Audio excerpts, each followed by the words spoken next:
So let me tell you,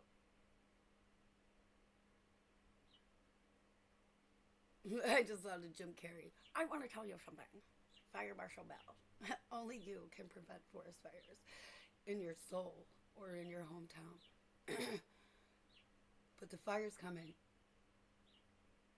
So, but anyway, here's a on a different note. Well, it's the same note, but I'll tell you. I guess it'll maybe make sense about why I said that. Well, one, Jim Carrey's the man, but two, so I was out walking, um, and it'd be so funny, bro. I talk a lot about demons and witches and warlocks, which again is they all know me, like they know me, and I know them. But anyway, so too, so I was telling this little girl too on a side note, beauty is pain. Like it's tough to be a girl sometimes, but sometimes it's tougher to do God's work. But it doesn't matter how crazy you look. Like I made a video before about it. Like sometimes,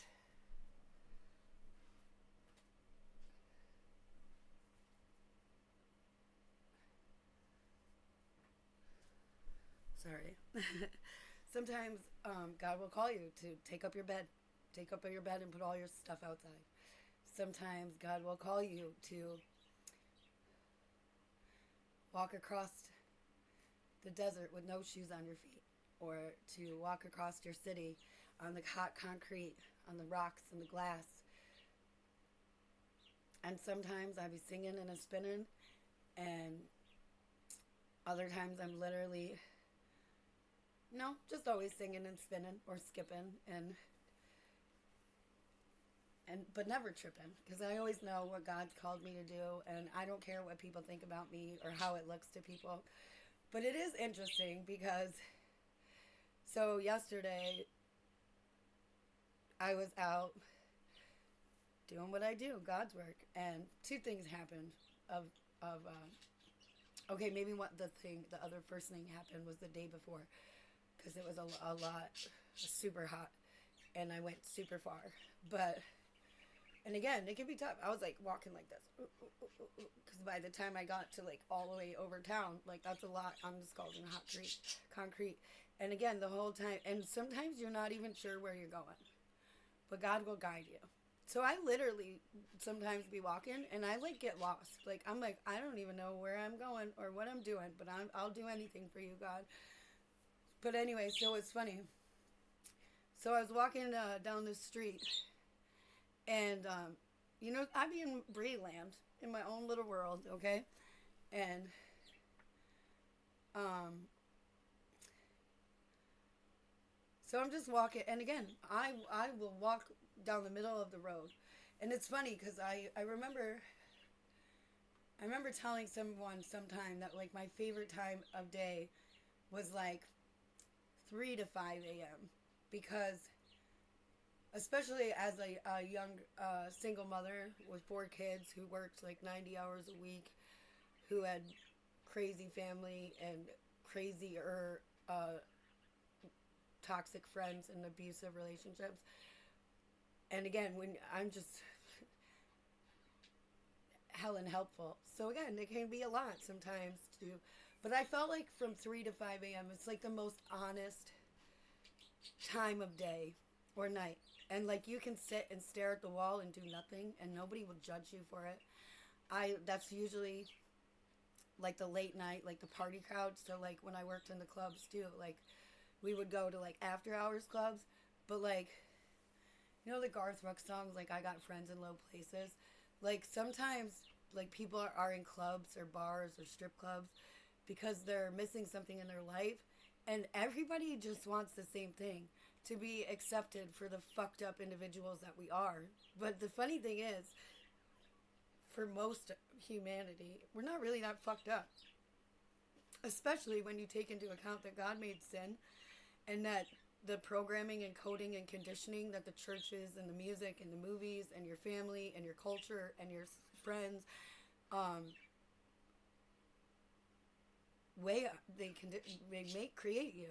This pain and suffering, this anguish, the lie that they tell through the Bible, through the diluted concept of what love is, I used to hate like how parents tell their kids like, oh, if a boy's mean to you, he likes you, and then they grow up thinking like it's cool to be in an abusive relationship, and they create these battles for no reason, like other than the fact that they were taught that like if you don't fight with me, you don't love me. If you're not terrible to me, you don't love me.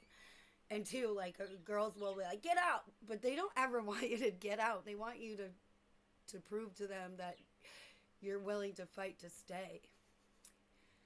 Um, well, most girls. Some girls are just fucking insane.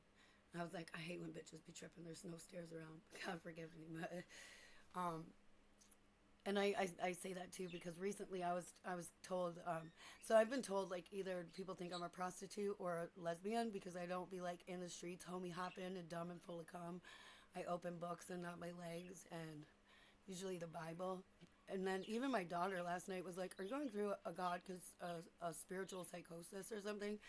But anyway, back to the story of me walking down the middle of the street. So again, so I was saying that because again, I usually walk down the middle of the street or even drive down the middle of the street or highways. And again, it's against the law.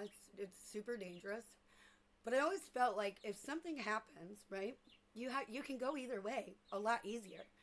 To me, it seemed like way more reasonable of a place to be because you have more control over what's, because there's so many extending variables that you can't control. So like it be an animal, traffic, weather, you have a lot more control being in the middle. And it makes sense too if you think about it because God says go a straight path.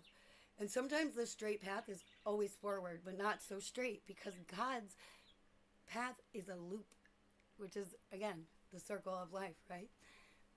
So, anywho, back to what I was saying. I was in the middle of the road, but I was like, tra-la-lying. And all of a sudden, it was like magic, okay? This car comes out of flippin' nowhere, like literally.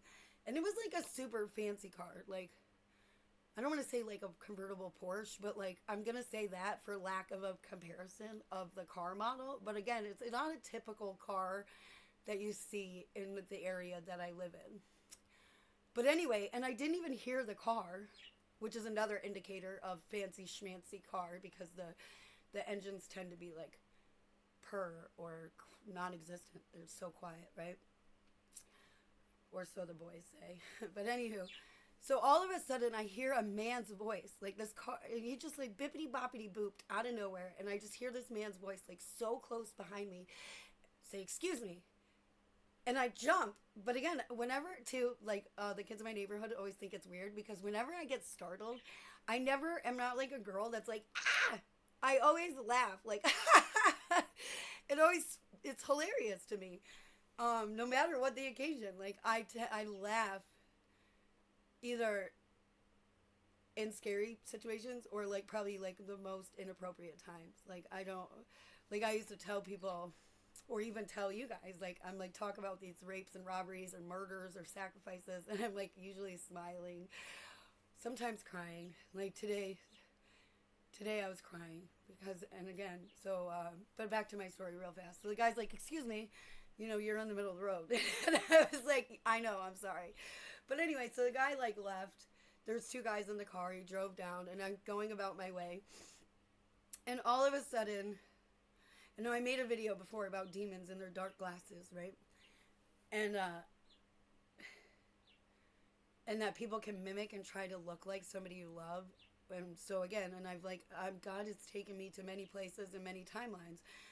So I knew the guy that I was looking at wasn't the guy that I was looking at. It was a devil's trap, okay? Demon's trap. But on his way back, all of a sudden he turned around and he's driving towards me. And he slows down and he's like, well, hello again. And I'm like, hello again. And he's like, you want to ride? And I was like, no, I'm out doing God's work. You should have seen his face. It was like startled, like, again, because they don't want you to be doing God's work.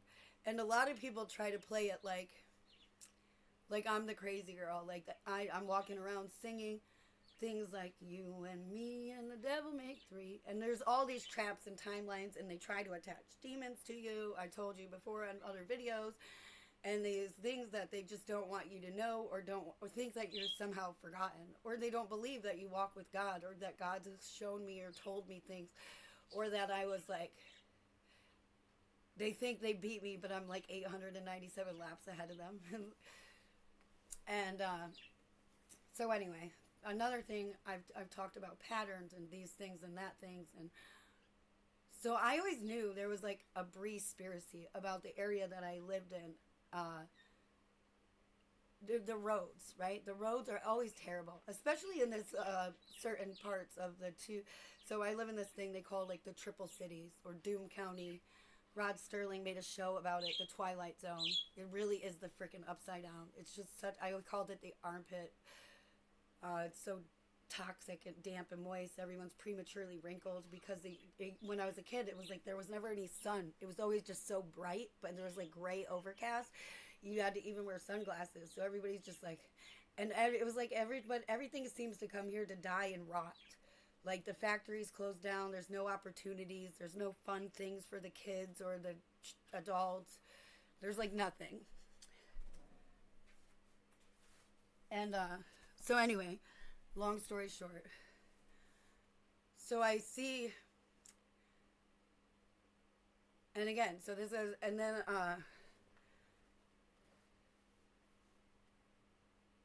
I'll skip to the next day. So yesterday I'm out walking, and I noticed, and I used to say, like, when I was going through this really dark time, I'm going to be in the nut house drawing circles on the wall, circles and circles and circles, because everything's connected. And again, when you have like a touch of autism or Asperger's, or just a weirdo, right? I notice all these circles, like in the cement, in the concrete, on the sidewalks, in the road. And then I had like I said, Blockbuster, I'm here, but then I like have this movie. And then I realized, in a different timeline, in a different situation, this has something to do with sacrificing. These little cracks and pits and things are literally dead. They're dead. They're just like I was talking about the trees and shrubs and gardens being sacrifices and dead, or soul contracts and people trapped, bloodlines. So then it was really tough. But I'm doing, anyway, long story short, I'm making fun of it, and I'm doing, well, my bird's ringing her little bell. Confirmation. She don't want me to tell you. Yeah, I got to tell. God told me to. Sorry, bird. So anyway, I'm doing circles and circles on the concrete. Every circle I see, I'm walking it, humming a song. And the long story short, two ladies come out of this building, and they're like, oh my God, you're too close to the road. Mind you, I'm so far from the road. And again, at first I got dizzy, and my feet hurt. But I do anything for God, and especially these people that are sacrificed and dead, and these spiritual rites and black magic that's used in the cracks. And again, I'm not an expert on this. I just know what I know, and I'm trying to share it with you the best way I can. So anywho, these weird you could tell they're on drugs, right? And they're under like demon possession. Again, I made a video about the eyes. So they come out and they're like, oh, nobody can be in the parking lot. Nobody can be here. You were so close to the highway. Mind you, I'm so far from the highway, and there's huge bushes, like gigantus. There's no way I would have been in the highway. But she's like talking to me. The one lady could see that I was of sound mind and I was fine, and she went away. But the other demon lady stayed. She's like, just so you know, the police might come. And as she said that, 2 cops come and roll up.